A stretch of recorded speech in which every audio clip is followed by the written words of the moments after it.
Ugh, it's been a cringy week. Exhibit A is Australian Immigration Minister Andrew Giles. Australia's most gormless politician is again in the headlines, and again for all the bad reasons. This time for helping allow rolled gold criminal psychos to stay in Australia. As a result, his cabinet colleagues are again having to go into bat for him, and they're making quite the fist of defending the indefensible. Actually, Minister Giles has stepped in here. He is taking action, as a good minister would do. Ugh, that is cringy. Giles's latest foray into the land of feeble-mindedness came courtesy of a direction he gave immigration officials in January 2023. At that stage, the New Zealand government had the hump with Australia because we were regularly deporting Kiwis who'd been convicted of crimes over here. Usually we claim them as our own. Only the good ones. Professional woke moraliser Jacinda Ardern argued that if someone had lived most of their life in Oz, then it was up to Oz to suck it up if they misbehaved. I'm looking at you, Mungo Bob. As a result of that pressure, Giles issued a directive which said that decisions to cancel visas will generally afford a higher level of tolerance of criminal or other serious conduct by non-citizens who have lived in the Australian community for most of their life or from a very young age. So if you're a psycho Kiwi who lived here a long time, you got to stay. You better bring her A game, because you're gonna need it. But if you'd only been across the ditch a short while, you got punished by being sent back to the hellhole of your origin. And that resulted in some bad people having their visas restored, including thugs and sex offenders. One bloke was convicted of aggravated armed robbery after he put a knife to a woman's neck and threatened to kill her. He was allowed to stay because he could face emotional hardships if he was deported to New Zealand. What, hardships like great SSB? Not just dodgy Kiwis allowed to remain honorary Aussies after Giles's intervention. A guy from Sierra Leone is staying here despite having sex with a cognitively impaired 23-year-old woman and giving her HIV. Dutton's going to get Giles' scalp. The opposition doesn't really want Giles to go.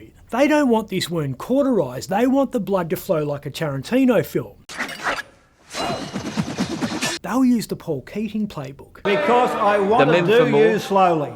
Yeah, now Giles has overruled the visa overrulings. He's recancelled the visas of 7 people and is examining at least another 23 cases where cancellations were cancelled. So new rules to fix his old rule. The old rule that was meant to fix the original rule but instead broke it.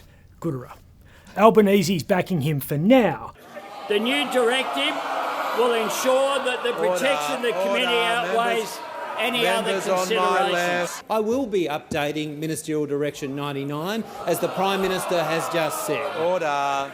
The new direction will ensure that all members of the ART will adopt a common sense approach to visa decisions. I'd be careful about calling for common sense there, Andrew, because common sense says you're a dead man walking. Albanese government ministers believe their colleague Andrew Giles will soon be sacked. Even if he does climb out of the hole he dug for himself, Giles will remain a political liability.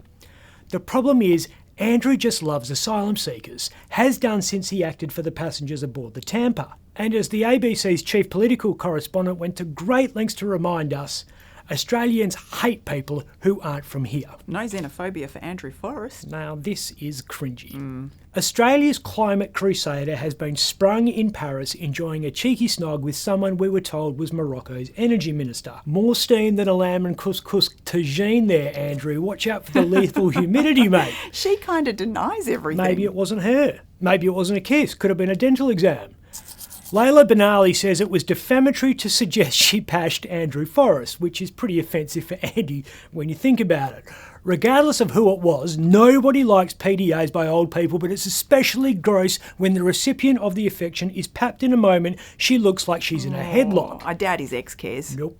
We've just learnt that Nicola's $16 billion fortune makes her the 7th wealthiest Australian in 2024, according to the latest AFR Rich list.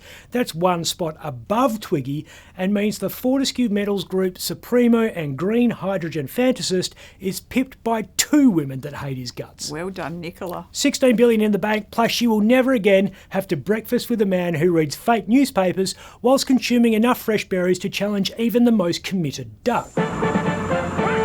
This toilet may look clean. Oh, gross. Told you it would be a cringy episode. Come on. challenge me. I'm sure she will, Andrew, in the family court. You're not going to let me take it all, are you? No, I suspect she won't. Oh, that video. Oh. Andrew Forrest's ill-advised foray into method acting has just been pipped for the title of most cringeworthy corporate video ever made. Redesign everything from the flow up.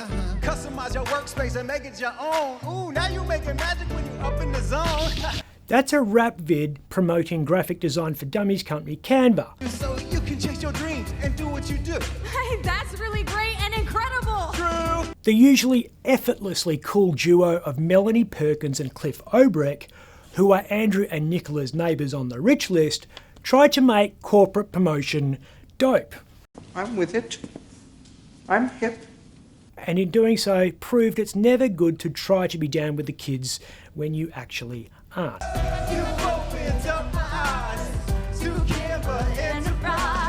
They've been watching Succession. That's what I thought. Raking in loot, 5-star general, yo, best salute. Yo, bitches be mad, but the king is no.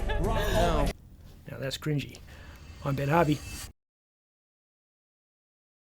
For more Up Late, click the subscribe button below.